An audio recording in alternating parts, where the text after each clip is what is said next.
Yo, what's up, fam? Welcome back. Or if it's your first time here, glad to have you. Make sure to hit that like button and subscribe. You're officially part of the family now. So, check this out. Some dark swarms of drones took off from Yemen and went deep into enemy territory. These little homemade-looking aircraft may seem basic, but they pack a punch. They've bombarded Netanyahu's forces, made a joke out of Israel's Iron Dome and David's sling, and basically danced around US defences like it was nothing. They even had the high-tech US carrier Harry Truman looking like a sitting duck. So what's the story with these drones that sent Netanyahu and his war cabinet scrambling into bunkers? Buckle up, we're breaking it down for you. It starts with the Qasif-1 drone. It's about 2.5 meters long with a 3-meter wingspan, stays in the air for 2 hours and can travel 150 kilometers. It's got target tracking tech and can carry a 30-kilogram warhead. They also got kamikaze drones. These bad boys are designed to crash into targets and blow up.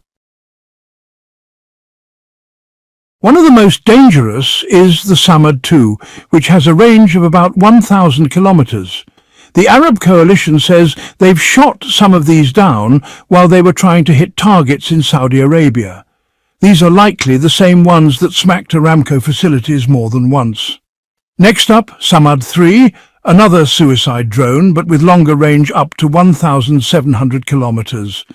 The Houthis say they first used it to target Abu Dhabi Airport back in May 2018, though the UAE denied it. The Qasif-1 again is nearly identical to Iran's Ababil drone. The UAE shot one down and confirmed they're pretty much the same thing, Iran's design with a Yemeni label slapped on. They don't have the most accurate targeting systems, which explains why the early strikes didn't cause huge damage. Then there's the Qasif-2K, a more dangerous variant.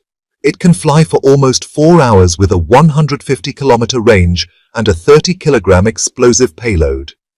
It made headlines back in 2019 when it hit a Yemeni military base during a ceremony. Yemen's drone arsenal also includes the Ababil 3, which means swallow in Persian.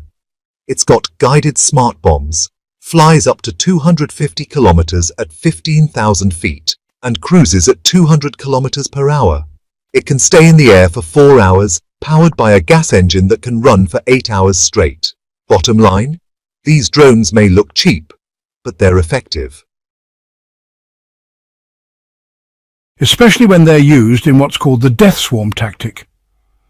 That's when a bunch of weapons are launched at once to overwhelm air defences. To make things even messier, the Houthis hit with a combo of drones and mid-range missiles flying low and slow, basically dodging radar like ghosts. Yemen's killer eye in the sky. The Yemeni group first started using drones as basic scouts back in 2017. At first they just used them to spy, but pretty soon they were calling in artillery strikes with deadly accuracy. Their first recon drone was the Hudhud-1. It's about 1.5 meters long with a wingspan of 1.9 meters. According to the group, it can stay in the air for around 90 minutes and fly about 30 kilometers from the controller. Its radar signature is super low, and it doesn't give off much heat, making it hard for missiles that track infrared to even find it. Then there's another recon drone called Raqib.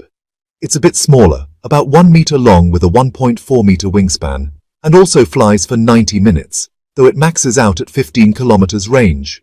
Yemen says it's got laser targeting, multi-mode cameras, and it's perfect for rough, mountainous areas. The third one in their spy fleet is the Raised, also about 1 meter long with a tiny 22-centimeter wingspan. It can stay up for 2 hours and has a 35-kilometer range.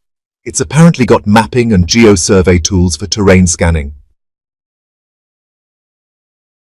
Oh, and don't forget the Samad 1, which they used for scoping out the Najran port. It's got a 500-meter range and transmits live images straight to their ops room. What makes all these small drones dangerous is that they fly low, don't need runways and don't need fancy control stations. They're literally Yemen's attack eyeballs. How did Yemen even build these things? Now, There's been a lot of talk about where these drones really came from. Yemen claims they built them locally, but UN reports say otherwise. Most of the tech inside is straight up Iranian. A lot of these drones are just local knockoffs of Iranian originals. So here's the real deal. Iranian forces likely smuggle in the drone parts piece by piece, and the Yemeni side assembles them.